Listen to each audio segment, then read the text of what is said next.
Assalamualaikum warahmatullahi wabarakatuh. Perkenalkan, nama saya Ali Mauliana dengan nomor induk mahasiswa H01219001. Di sini saya akan menjelaskan review jurnal tentang karakteristik bioakustik dan tingkah laku lumba-lumba jantan hitung botol Tursiops adunjus. Next. Tujuan penelitian ini yaitu agar dapat mengetahui karakteristik dan bisa membedakan karakteristik suara lumba-lumba jantan hidung botol Tursiops adunjus pada kolam fisioterapi karantina dan show dengan menggunakan metode bioakustik. Latar belakang dari penelitian ini yaitu lumba-lumba hidung botol Bottlenose dolphin adalah mamalia laut yang bernafas dengan paru-paru. Lubang pernafasan eksternal sebagai satu-satunya lubang respirasi disebut sebagai blowhole yang berlokasi di dekat apeks dari tunggangan tenggorok. Lumba-lumba dapat bertahan menyelam dalam waktu lama karena beberapa sebab, yaitu yang pertama, kemampuan menyimpan udara pada paru-paru yang sangat tinggi hingga 75%. Terus yang kedua, denyut jantung mendapat menurun dari 100 kali per menit menjadi 10 kali per menit untuk memelihara oksigen. Lalu yang ketiga, kemampuannya menarik darah yang kaya oksigen dari otot ke dalam organ untuk menjaga kadar oksigen dan mencegah gangguan karena kadar nitrogen yang tinggi ketika secara cepat ke permukaan dari penyelaman yang dalam.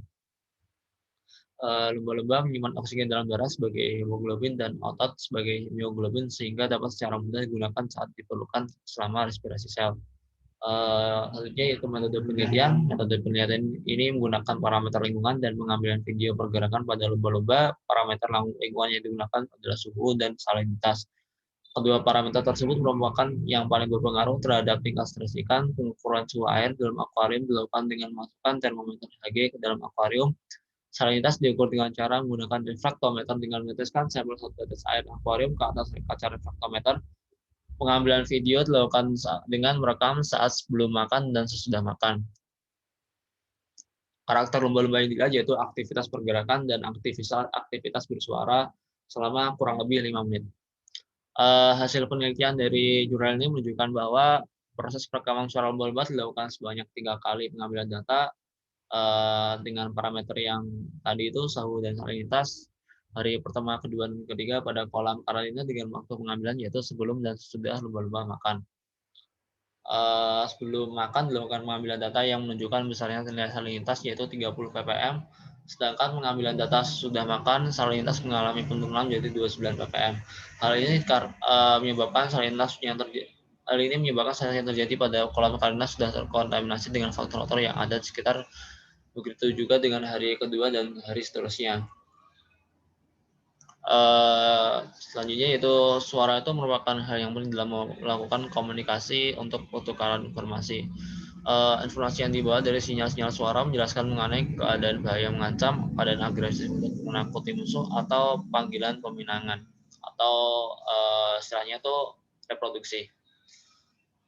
Suara juga dihasilkan dari dampak tingkah laku lainnya seperti saat makan, bergerak, dan menghindari musuh dan reproduksi. Lumba-lumba melakukan komunikasi menggunakan suara bersiul. Hubungan frekuensi terhadap intensitas lumba-lumba jalan sebelum dan sudah makan dengan maksimum frekuensi 22.000 Hz. Nilai intensitas sebesar 30 dB pada range frekuensi yaitu 1420 hingga 1460 Hz pada range waktu yaitu sekitar detik ke 70 hingga 75. Kesimpulan, lumba-lumba jantan hidung botol yang dipelihara di Taman Safari Indonesia Cisarua Bogor memiliki range frekuensi suara klik dengan nilai intensitas tertinggi yaitu sebesar 32 dB dengan suara ketika sudah makan pada hari kedua yang terdapat pada range frekuensi yaitu 1400 hingga 1600 Hz. Frekuensi suara klik lumba-lumba jantan Tursiops adunjus di Taman Safari adalah yaitu pada frekuensi 1400 hingga 1500 Hz, mempunyai nilai intensitas rendah sebesar 28,03 dB dan tertinggi adalah sebesar 32,01 dB. Mungkin itu saja yang bisa saya sampaikan, kurang lebih yang mohon maaf. Wabillahi taufiq wal hidayah. Wassalamualaikum warahmatullahi wabarakatuh.